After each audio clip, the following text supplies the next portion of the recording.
आप सभी का रेगुलर ट्यूटोरियल में स्वागत है। आज के इस क्लास में हम लोग जी एडवांस में पूछे गए क्वेश्चंस का एनालिसिस करेंगे। वैसे स्टूडेंट जिन्होंने इस क्वेश्चंस का ऑलरेडी अटेम्प्ट कर चुके हैं, आप हमें कमेंट्स करके बताओगे। वो स्टूडेंट जो अभी तक इस क्वेश्चंस के अटेम्प्ट नहीं किए हैं, आप मेरे साथ-साथ इनका इस क्वेश्चंस का एनालिसिस करोगे। तो चलो दोस्तों मैं स्टार्ट करता हूं और स्टार्ट करने से पहले हम ये बता दें कि 2002 में एडवांस में क्वेश्चंस आया है और क्वेश्चंस आपका क्या है। क्वेश्चन जो मेरा है वो कहता है एक जेड है और एक डब्ल्यू है जो दो पॉइंट्स पे नॉन जीरो कॉम्प्लेक्स नंबर्स है, यानी एक डब्ल्यू है एक जेड है। ऐसे इस प्रकार से आपका जो जेड होता है ना वो x प्लस आइटा वाई और एक डब्ल्यू कोई भी ले लो a प्लस आइटा b का फॉर्म ले लो। ऐसा ही कोई आपका कॉम्प्लेक्स नंबर्स है जिसका आप मॉडुलस निकालते हो, तो मॉडुलस निकालते हैं तो ये इक्वल हो जाता है और आर्गुमेंट्स भी उसका क्या है, एक जेड का आर्गुमेंट्स और डब्ल्यू का आर्गुमेंट का मैं सम करता हूं तो वो पाई के इक्वल होता है। फिर हमसे पूछा जा रहा है कि जेड वो किसके बराबर होगा, जेड किसके बराबर होगा, डब्ल्यू वाले के कंजुगेट के इक्वल होगा, वो माइनस के इक्वल होगा या फिर किसके इक्वल होगा। तो मैं सॉल्व करूंगा, इसके बाद पता चलेगा तो जिसमें से कौन से ऑप्शंस राइट है कौन से ऑप्शंस रॉन्ग है। ये बहुत ही स्मार्टेस्ट क्वेश्चंस है, तो आप इसको ध्यान से देखना, सॉल्व करना और देखना तो हम कहां पे फंस गए और उस पॉइंट्स को आपको रीड करना है, ध्यान में रखना है। जो z का जो मॉडुलस है वो w के मॉडुलस के इक्वल है। अब थोड़ा सा मॉडुलस वाले पार्ट्स में आ जाओ। मॉडुलस वाला पार्ट्स क्या होता था, मॉडुलस वाले पार्ट्स को ही हम लोग r का भी नाम दे देते थे। जब मॉडुलस वाले पार्ट जो हम लोग रीड कर रहे थे, जब हमने बताया था उसमें मॉडुलस ऑफ z किसके इक्वल होता था, तो r के इक्वल होता था। और भी हमने वहां से थोड़ा सा पोलर फॉर्म में आ जाओ। अगर मैं इसी z के पोलर फॉर्म्स की बात अगर करने लगूं तो आप क्या कहोगे, सर इसमें क्या होता था, z का जो पोलर फॉर्म होता है कुछ ऐसा होता है, z r cos theta plus आएगा sin थीटा के फॉर्म में आते हैं। ये मेरा पोलर फॉर्म होता है। जब इसको आप एलर्स फॉर्म में कन्वर्ट करते हो तो r क्या कहते हैं एक्सपोनेंट e के पावर में आएगा थीटा।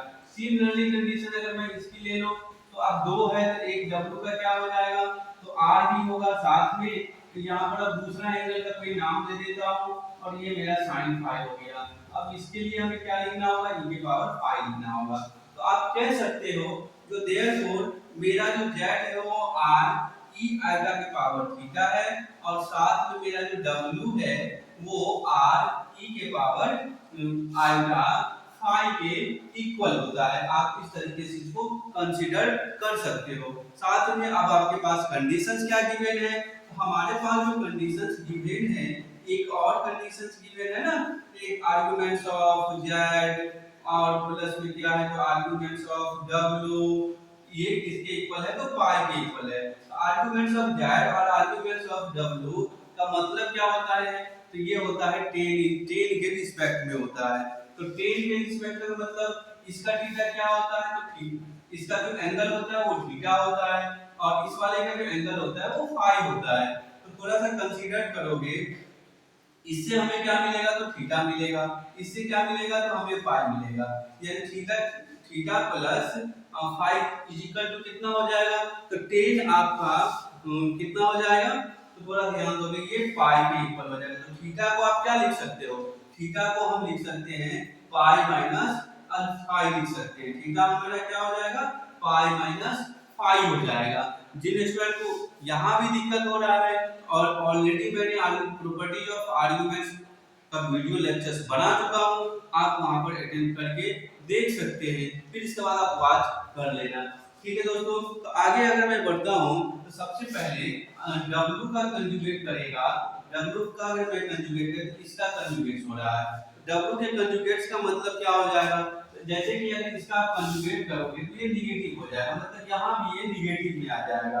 तब जब यहाँ नेगेटिव होगा तो इसको कैसे लिखा जाएगा, माइनस आइटा फाई के फॉर्म में लिखा जाएगा, माइनस आइटा फाई के फॉर्म में लिखा जाएगा। तो अब ये बताओ देयरफॉर आप उनको ये कह सकते हो z आपका कितना हो जाएगा, तो z में अब हम z को किस तरीके से रिप्लेस करता हूं ये भी थोड़ा सा सोचना।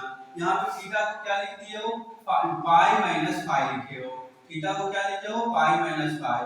और यहाँ पे देखो तो तुम्हारा जो z है वो क्या है, यहाँ पे थीटा है, यानी इस पोजीशन पर थीटा की जगह पर क्या लिखना है, पाई माइनस फाई लिखना है, पाई माइनस फाई को ला करके रख देना है। अब थोड़ा सा यहाँ पे आप इसके प्रॉपर्टी का यूज करोगे। क्या प्रॉपर्टी का यूज करना है, तो बेसिक से प्रॉपर्टी है, इस प्रॉपर्टी को यूज करना है, क्योंकि आप अगर इस बात को याद रखते हो तो आप आसानी से क्वेश्चंस को सॉल्व कर सकते हो। अब यहाँ से देखो ये क्या किया हो, सिंपल सी बात है, 6 7 8 क्लास में हम लोग जो बच्चे वाले क्वेश्चंस को मेक यूज कर रहे थे।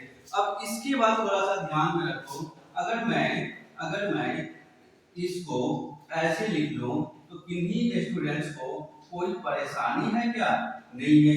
अब इस वाले सेक्शन को जिसको मैं अंडरलाइन किया हूं कि गोला बनाया हूं, उसको मैं क्या लिख सकता हूं, उसी बात को यहाँ पर समझना है। और थोड़ी सी बात आप ध्यान में रखोगे, अगर यहाँ पे देखो, अगर ये थीटा हो गया, थीटा यानी e के पावर में आएगा थीटा होता है, इसको क्या लिखना जानते हो, cos theta plus ultra sine theta हम लोग लिखना जानते हैं। अब अगर यहाँ पर थीटा की जगह पर पाई लिख दिया जाएगा तो cos पाई और अल्ट्रा में sin पाई, तो इसकी वैल्यू कितना हो जाएगा, -1 हो जाएगा, इसका वैल्यू -1 हो जाएगा। ठीक है, तब इसको -1 से मल्टीप्लाई करना होगा, तो हम लोग यहाँ पर ब्रैकेट में ही लिख लेते हैं ताकि हम कॉपी को जब भी देखें तो हमें समझ में आया। इसके लिए क्या लिख रहा हूँ, -1 से इसको मल्टीप्लाई कर रहा हूँ, थोड़ा ध्यान से देखना। अब इसके बाद थोड़ा सा ये बताओ, ये किसका वैल्यू है, ये तुम्हारा किसका वैल्यू है, तो थोड़ा देखो थोड़ा ध्यान से, ये ओमेगा का नहीं, डब्ल्यू का जब आप कंजुगेट करते हो तो ये रिजल्ट मिलता है। इसके जगह पर आप क्या लिखोगे, इसके जगह पर हम डब्ल्यू का कंजुगेट लिखेंगे और साथ में ये क्या आ गया, माइनस से मल्टीप्लाई करेंगे तो माइनस आ जाएगा। अब ये बताओ तुम्हारा जो जेड है वो किसके इक्वल आया, माइनस डब्ल्यू के कंजुगेट के इक्वल आया, माइनस डब्ल्यू के कंजुगेट के इक्वल आया। तो आपका ऑप्शन ए में था डब्ल्यू का कंजुगेट, ऑप्शन बी में था माइनस डब्ल्यू का कंजुगेट, माइनस डब्ल्यू के कंजुगेट के मेरे इक्वल आया। इसका मतलब ऑप्शन ए आपका रॉन्ग है, ऑप्शन सी रॉन्ग है, ऑप्शन डी रॉन्ग है, ऑप्शन बी आपका राइट है। ठीक है दोस्तों, बहुत ही अच्छा सा क्वेश्चन था, ऐसा नहीं है कि बहुत ज्यादा बिल्डअप देकर किया है, एडवांस का क्वेश्चन है। इसी टाइप के क्वेश्चंस आपके जीपीएस और एडवांस में आते रहेंगे और हम भी आपको प्रीवियस क्वेश्चंस को इसी तरीके से आप लोगों के सामने ला करके क्या कहते हैं एब्जॉर्ब कराते रहेंगे। ठीक है, इस टाइप के क्वेश्चंस को देखने के लिए हमारे चैनल को लाइक करें, शेयर करें, सब्सक्राइब करें। ओके दोस्तों, मिलेंगे अगले लेक्चर्स में।